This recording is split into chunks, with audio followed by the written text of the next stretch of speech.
minutos e vamos já para o próximo entrevistado. A gente vai falar hoje, novamente, a gente já conversou essa semana, mas vai falar de novo, porque as coisas estão acontecendo muito também na área que atinge os jornalistas, né, nessa cobertura das eleições. É o Laurindo Leal Filho Lalo, ele que é jornalista, diretor da Associação Brasileira de Imprensa.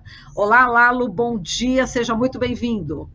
Bom dia, Marilu. É um prazer estar de novo aqui na Brasil Atual. Bom, a gente estava falando essa semana, né, Lalo, que a Associação Brasileira de Imprensa encaminhou o relator especial sobre a independência de juízes e advogados da ONU, Diego Garcia Sayán, um informe sobre a situação de grave violação de independência do Poder Judiciário no Brasil. Enfim, e acontece que de lá para cá o que a gente tem já de notícias que envolvem jornalistas, cinegrafistas, repórteres, se avolumou. E aí eu pedi novamente para você vir para a gente poder continuar essa conversa. Então, eu vou de cara já falar sobre essa questão que envolve a campanha, obviamente, do Tarcísio de Freitas, que ontem, inclusive, este tema sobre o tiroteio em Paraisópolis foi tema do debate com o Fernando Haddad na Rede Globo de televisão. O Tarcísio criticou o Haddad, falou que é sensacionalismo, né, falar sobre isso, falou que era uma narrativa. Agora, a gente sabe, enfim, Lalo, que tem um cinegrafista, né, que está relatando uma pressão da equipe do Tarcísio, e diz que filmou as pessoas, a paisana atirando. Então, eu vou falar um trecho aqui do depoimento que ele deu à Folha de São Paulo, né? O repórter cinematográfico Marcos Andrade, de 49 anos, justamente que ele que estava ali, né? Ele, como cinegrafista da Jovem Pan, estava ali filmando esse tiroteio, e ele diz que realmente gravou. Pediram, né, no caso, pediram para ele para que apagasse o que ele tinha filmado. E tem o depoimento dele, Lalo, se você me permite, eu vou, acho que, colocar um trecho aqui, eu mesma vou falar o que ele disse, para a pessoa que não acompanhou, né, para que tenha toda a noção do que aconteceu. Pode ser, então, Lalo, posso falar aqui? Vamos lá. Ele falou o seguinte: eu começo a escutar uns disparos de arma de fogo, a impressão que eu tinha eram umas rajadas de metralhadora. Eu fui para a janela e, olhando para o lado direito, eu vi umas motos passando. Coisa de 10 minutos depois, as motos deram a volta pelo quarteirão, foram para a rua de cima e começa um novo tiroteio. Aí eu pego a câmera e vou para a janela. Inclusive, todo mundo falava, se abaixa, e houve um pânico generalizado. E eu fui para a janela, só que aí eu vejo umas pessoas apaisando na parte de baixo, na parte da escola, disparando uma arma de fogo no sentido da rua de cima. Eu vejo o Tarcísio com o pessoal saindo do prédio e indo para o estacionamento. Eu fiz essas imagens, tanto essas como das pessoas embaixo, atirando. Desci, chego na calçada e vejo lá na esquina, na parte de cima, no meio da rua, uma pessoa caída e uma moto no chão. Eu me abrigo até uma coluna. Quando eu chego para gravar esse corpo e a moto que estava no chão, chega uma pessoa falando para eu não gravar.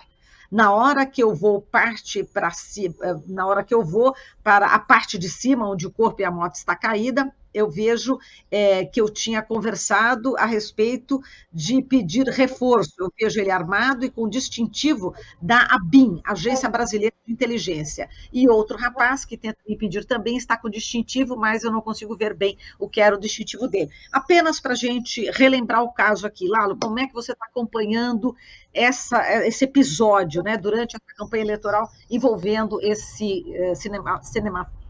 repórter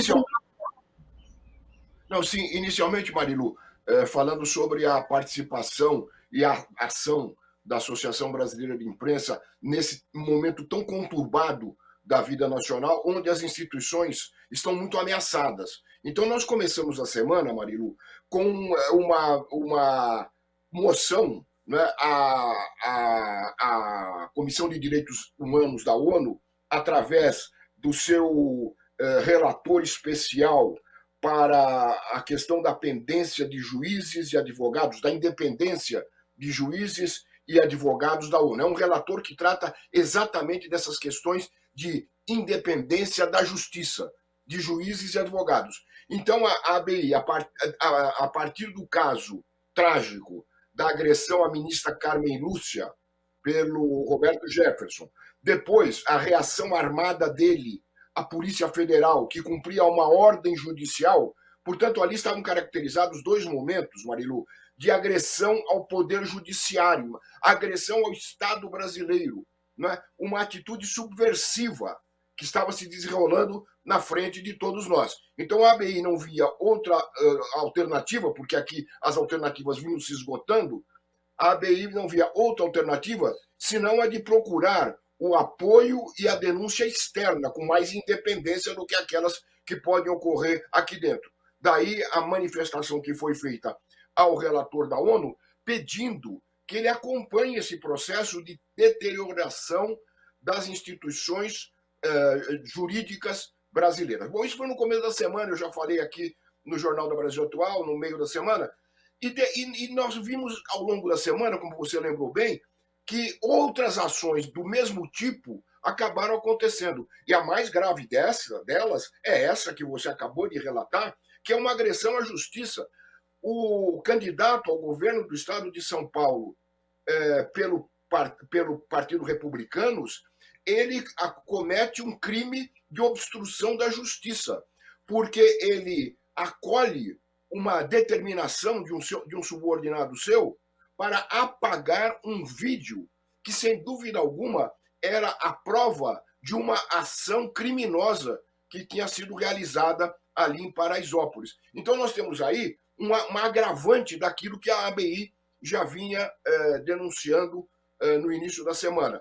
É muito perigoso isso, porque, de repente, nós já vimos tendo isso em vários momentos, mas agora, neste final de campanha eleitoral, eu repito, nós estamos tendo atitudes subversivas às instituições brasileiras que precisam ser contidas. O que aconteceu em Paraisópolis precisa ser muito bem esclarecido, porque ali há indícios claros de um crime cometido que resultou na morte de um jovem desarmado que não tinha nada a ver com aquilo. Se você me permite alongar um pouquinho essa resposta, eu quero dizer o seguinte: nós temos quase evidências de que houve uma armação. Houve uma armação para se criar um fato que tentava se assemelhar à tal da facada das eleições de 2018 no âmbito da disputa pelo governo de São Paulo. A presença de um funcionário, ainda que licenciado da ABIN, subordinado ao general Heleno, reforça a suspeita dessa articulação. Eu não sei se os ouvintes, os telespectadores sabem, mas essa ida do candidato, do candidato do governo federal ao governo de São Paulo, essa ida dele a Paraisópolis não constava da agenda de segunda-feira. Isso aconteceu na segunda-feira. Eles decidiram isso no domingo à noite, organizaram essa ida lá no domingo à noite, né, e com uma presença, inclusive é interessante também ressaltar, e entra nessa questão da informação e da imprensa, inclusive com a presença da Jovem Pan, não por acaso a emissora bolsonarista, né, a emissora que faz propaganda intensa do governo. Ali havia uma equipe da Jovem Pan. Claro que os funcionários não têm nenhuma culpa, eles foram lá cobrir, como trabalhadores, foram lá cumprir uma pauta, né? E acabaram registrando. Esse cinegrafista que você mencionou registrou com muita propriedade tudo o que aconteceu. E ele foi obrigado, teria sido obrigado a apagar as imagens, repito, numa ação que é criminosa, porque ela caracteriza nitidamente a obstrução da justiça. Aliás, se você quiser completar, não é a primeira vez que se montam ações. A extrema-direita monta ações para culpabilizar a esquerda, os setores progressistas. Isso não aqui só no Brasil, isso está na história, né, de todos os golpes ocorridos aí pelo mundo, golpes de extrema-direita na Grécia, na Alemanha, nazista, enfim. Glauco, desculpa, falei do Glauco. Lalo, tem outro caso ainda sobre um ataque exatamente frontal contra jornalistas, né, da agência pública, né? A agência pública e os jornalistas estão sofrendo ameaças de violência física e ataques orquestrados. Inclusive, nesta quinta-feira, eu vou ler aqui o que a agência pública, inclusive, está postando, inclusive outros meios de comunicação postaram. Nesta quinta-feira, a agência pública veiculou em seu site a reportagem titulada Matar e Quebrar Urnas.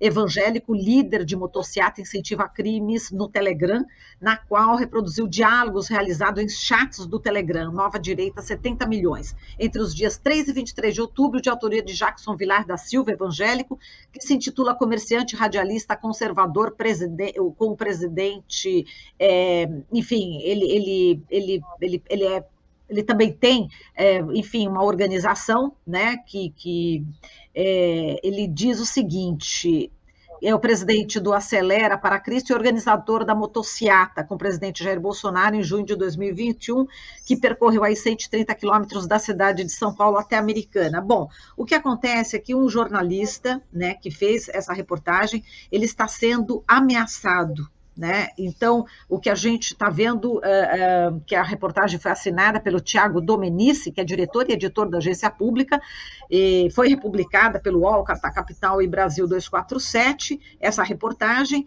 e ele está sendo ameaçado.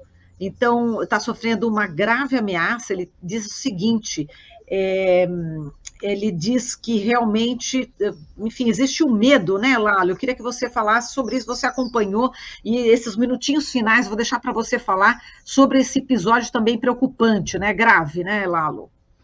Olha, esse cidadão aí que comete essas barbaridades, eu assisti o vídeo e li também a matéria da agência pública, é trágico para o momento, é o retrato do momento trágico, é o retrato bem acabado do momento trágico em que o nosso país vive.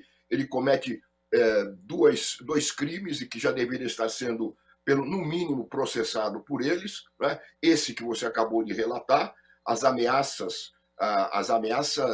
físicas, né, ao repórter que fez a matéria com todo o cuidado, e a matéria é perfeita, não há o que contestar, né? É impressionante, Marilu, o volume de casos que tem acontecido de ameaças a jornalistas em todo o Brasil. As entidades de jornalismo, a ABI, a FENAGE, os sindicatos, estão assoberbados em dar conta da denúncia e da tentativa de proteger esses profissionais que têm ameaçado a sua vida, a vida de suas famílias, né? É muito temeroso. Muitos deles hoje já têm até que se refugiar em algum lugar, têm que se esconder, porque as ameaças são muito graves. Bom, esse é um crime, né? O crime de ameaça até de morte. Ele fala em jogar na ponta, ele erra, ele fala Praia Grande, ele estava se referindo àquela frase do líder dele, presidente da República, que dizia que os inimigos tinham que ir para a ponta da praia. Ponta da Praia era onde a ditadura militar jogava os corpos das vítimas da tortura, né, na ditadura de 64. Ele refere-se a isso. Portanto, ele faz uma ameaça de assassinato ao jornalista da agência pública. Bom, esse é o primeiro. O segundo, eu não sei se você leu, eu estou com um pouco de dificuldade de áudio, ele diz que as urnas eletrônicas têm que ser atacadas, apauladas, se não me engano. Ora, é mais uma ação contra a legislação, contra o Tribunal Superior Eleitoral. Portanto, eu volto àquele início da nossa conversa, aquela manifestação da ABI sobre o Roberto Jefferson contra a Polícia Federal, contra a ministra Carmen Lúcia, tem mais um elemento a ser levado à ONU, né? Este sujeito propõe a destruição das urnas eletrônicas, que são os instrumentos chaves do acesso da cidadania à democracia, à escolha dos seus representantes. Quer dizer, ele está defendendo um ataque a uma instituição do judiciário brasileiro, do Tribunal Superior Eleitoral, né? Então, eu não sei se já houve alguma manifestação, espero que sim, eu não tenho essa informação, da Procuradoria do Estado, pelo menos da Procuradoria, em relação a esse cidadão que é perigosíssimo. É um elemento perigoso. Ele propõe o assassinato de um jornalista, não propõe, não.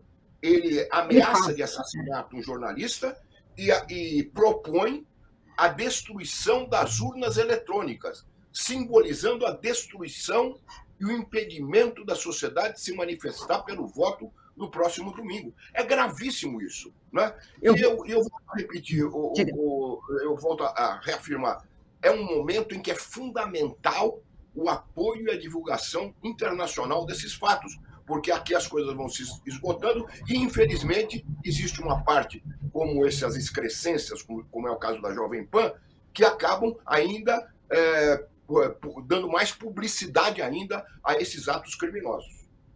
Exato, e o trecho da fala do Jackson Villar é a seguinte, ele que está ameaçando o jornalista, o Tiago, da Agência Pública, ele disse, então é você, pilantra, olha a cara desse safado rapaz, cabra desse tem que ir atrás dele, olha a cara desse mano, olha a cara desse cretino, vou mandar para um amigo meu, aí não dá para entender, Praia Grande, né? Serginho, você conhece esse cara aí? Serginho, você conhece esse cara aí? Conhece esse vagabundo aí? Serginho, vai ver o cara desse se encontrar comigo pessoalmente para ver se ele é cabra mesmo, mostrar para ele como é que se dá uma pisa num cabra safado. Tava com medo, né? Vai engolir seu celular, seu vagabundo. Como tem gente sem vergonha, rapaz. É esse tipo que falou, não é isso, Lalo? É realmente ameaça de... Quando ele fala Praia Grande, eu acho que ele está se referindo à Ponta da Praia, que é onde você falou. Era onde os corpos das vítimas da ditadura, que morriam na ditadura, aqui no doicode do Ustra, aqui em São Paulo, eram levadas no Rio, aqueles que morriam na tortura no Rio de Janeiro, na verdade.